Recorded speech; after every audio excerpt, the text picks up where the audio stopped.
Welcome to the American Valor podcast. Today, we are honored to welcome a true professional on and off the mound, former Major League Baseball pitcher Craig Stammen. With a career spanning 13 seasons in the big leagues, Craig made his mark as a reliable arm with the Washington Nationals and the San Diego Padres, appearing in over 560 games and earning a reputation as a steady, selfless presence in the bullpen. But Craig's impact goes far beyond baseball. In 2020, he was honored with the prestigious Bob Feller Active Valor Award, recognizing his extraordinary support of our nation's service members and his deep commitment to community and character, values that echo throughout his life and legacy. From the postseason mound to meaningful moments off the field, Craig brings with him a story of service, sacrifice, and leadership, one we can all learn from. Craig, welcome to the show. Tell us a little bit about you. Hey, thanks a lot. Appreciate that welcome. Maybe some of it deserves, some of it not. That's okay.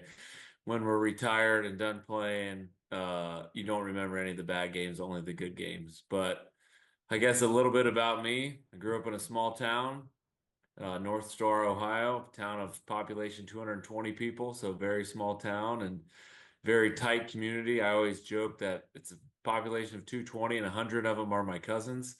So a lot of family and friends in that area. It's where we live now and spend most of our time. Really tight-knit community, great place to grow up.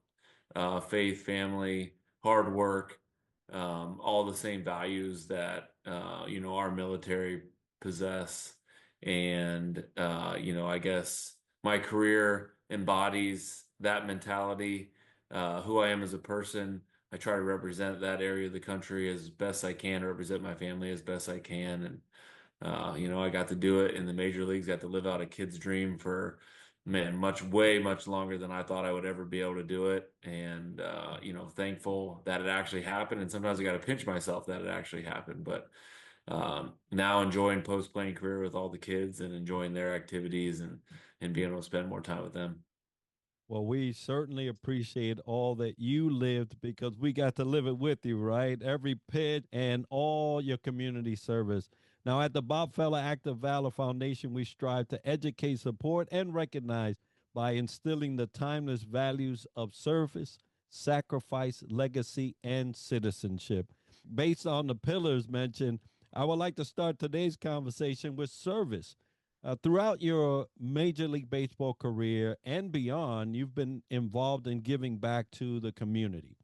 How has your platform as a professional athlete shaped your understanding of service? And what has it meant to you personally to serve others off the field? Man, that's such a good question. And, I love the idea of serving others. I was served so much throughout my life growing up by my parents, family, and friends that we talked about earlier.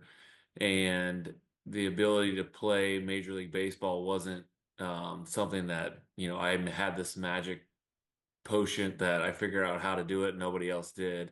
It was given to me, and a lot of it was done by people serving me.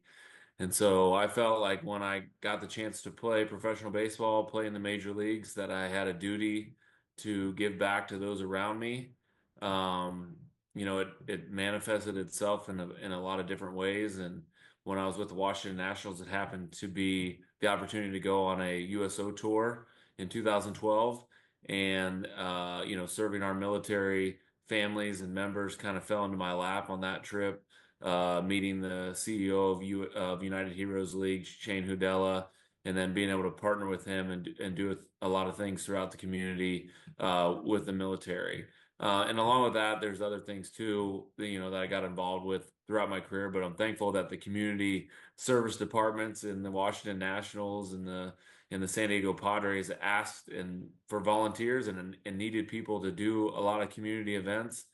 And I felt like there was no way that I could say no to a lot of those things. And so I found myself involved in a lot of those different things. And yeah, as we all know, when you serve others, it not only fills their bucket up, but it fills your bucket up too. And that that good feeling is addicting, and I love that good feeling. And when you're helping others and you're helping yourself and you're making this world a better place, nothing better than that. Absolutely. And those two teams kind of have a benefit of being surrounded by military, right? So you're able to do that. As I served in the Navy, I remember watching the San Diego Padres and in San Diego, and being a recipient of that giving. So thank you for all you did in that regard. Now, not everything is fun when you're doing all this service. Sometimes there is sacrifice that comes with it. And baseball demands a lot, right? Time, energy, even time away from family. And so, looking back at what were some of the greatest sacrifices you had to make to reach and sustain a career at the major league level, and how did those sacrifices shape your character?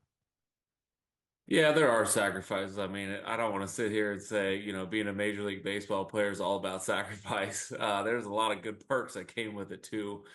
I guess the time commitment is probably the biggest thing, and to be able to stay at the top of your game, to be in that elite company, it requires a lot of work, requires a lot of time and effort and energy in the off seasons and during the season.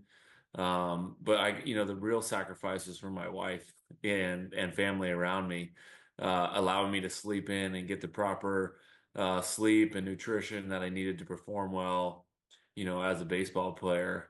Obviously, being away during the summer, you miss some weddings, you miss some family events, you miss, the Fourth of July parties and the Memorial Day parties, where everybody's celebrating our great country and stuff like that. But I get to play baseball on those days. I'm providing the entertainment on those days. So, there is some sacrifice involved, but in the end, like completely worth it. I would not, change it for anything. The true sacrifice is the men and women that serve our country, and the people that put their lives on the line, to defend our freedom. I agree as a service member, but also agree that those sacrifices, though not as dangerous, right? They still are there. And, missing important days with families or dates that get etched in your heart, right? Because you don't get to replace it. So we thank you for the ones that you made while you was playing baseball.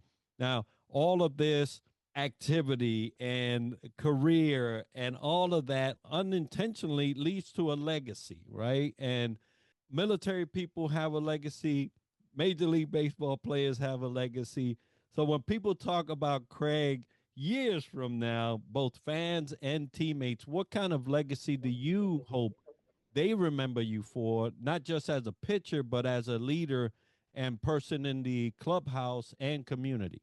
Man, a tough question to answer, a very reflective question. While you're in the thick of it, you're not thinking about your legacy or what's left behind. But, I hope that when people hear my name or think about me or remember who I was as a player, a person, that they just smile and that there's good memories attached to that. I tried my hardest to make everybody feel like they're very important to me and that they're very important people. I think we're all, need to remember that we're all special and made specifically for a purpose here on this earth. And so that legacy of putting a smile on other people's faces and letting them know that they're loved, hopefully that's a legacy that I leave, when my time is gone. And a very powerful legacy to leave, right? The smile in someone's heart, right? And yeah, I agree with you. If we can get anything out of life, if we can leave that behind, would be enough. Now, you mentioned earlier the giving to you from your community, family, friends, and your small knit community. And that all adds to the flavor of a citizen that we are, especially in the nation that we are. So, in terms of citizenship, being a good teammate is often about being a good citizen within the clubhouse and in society. So, how Did your upbringing and values influence the way you carried yourself as a professional? And what advice would you give young athletes about representing something bigger than themselves? Yeah, I think you nailed it when you said, how did my upbringing, represent, being a good citizen, being a good teammate. When you're in a small town and in a rural family, you're asked to do a lot of things, and you've got to pull your weight within the family dynamic and within the community dynamic. And growing up in an area where everybody helped everybody, and when somebody needed, an extra hand, there was always people, there to do it. And my parents modeled that on a day-to-day basis. Their best form of leadership was the action that they took every single day. And so when your parents are involved in a lot of different community groups, whether it's the park board or the school board or a teacher at school or running a family business, you see how when things need to be gotten done, they go and do it. And so I think that attitude, that serving mentality that we talked about earlier, that was just the way it was. That's how my parents did things. That's how all my friends did things, how their parents did things. And so I think being a good teammate was pretty natural for me. Not that it didn't take a little bit of work and, honing in those skills to be able to handle people from different walks of life, different parts of our world, different parts of our country. But being able to, be a companion with those people, gather them together, fight for one common goal, winning as a team. All those things play into being a good teammate, but at the core of it is caring about others and putting them first. And when you have the attitude of putting other people first, you can be a great teammate. And that, manifests itself in your own work ethic, what you put in to your own game to make the team great. To me, that's a huge part of being a great teammate. And probably my biggest advice for young kids, hey, I want to be a great teammate. I want to be, the person that's the leader in the clubhouse, the person that pats everybody on the back, the person that everybody looks to when things are going right, and you're the one with the smile on their face saying, yeah, this is what it's all about, boys. We're going to go get them. I think the greatest advice is always, thinking about the others first and putting yourself in those shoes and then trying to see their success, individual success, as your success. And so, looking back to my time in the Major League bullpen, one of my, unwritten hidden goals was I wanted our closer in our bullpen to make the All-Star team. I felt like if the rest of us did our jobs and the team, fulfilled its goals, the closer was going to get recognized with all the awards and get to the All-Star game. And so when our closer got to the All-Star game, that, in deep down filled my bucket up. Yeah, did I want to go to the All-Star game? Yes. But you know what? I wasn't quite given the talent or the opportunity to be, that person on the team. I was, one of those guys that kind of fulfilled all the little roles within the bullpen. So when the guy that got to close out the game, when he got to the All-Star team, I felt like that was a win for me, and something was accomplished. And I think that's something that young kids can hold on to. You don't have to be at the start on the team to be a leader, to be a great teammate. You just gotta put yourself second, put those guys first, and view their success as your success. Yeah, and I agree. I often tell leaders in my capacity, lead where you are, right? Lead in the capacity that you have right now. Everything else will work out. So great advice there. Craig, it's been wonderful sharing these four pillars and getting your insights on it. But if our audience wanted to hear more about you, get a little more in depth, where can our audience learn more about you and how can they support you? Wow, I mean, I haven't thought about that. Kind of since I retired, I've kind of tried to get out of the limelight a little bit, but I'm still working for the San Diego Padres. I work in the front office a little bit, so I'm around the major league team, you know, here and there throughout the season. I'm at all the minor league affiliates, so I guess when you see me out and about, always, say hi, say hello. Um, tell me about your career, tell me about your military career if that's a part of it too. I love learning about other people and their journeys in life and how they've impacted others along the way. I'm not a big social media person, so you're probably not going to find a whole lot of stuff going on there. But if you want to visit North Star, Ohio, come on by, stop down, and I'll show you around. Absolutely. Well, folks, we'll have links that go and take you to where Craig has been spotlighted and anything else that you may need to support him in his new roles. And Craig, thank you for taking this time to be with us on the show.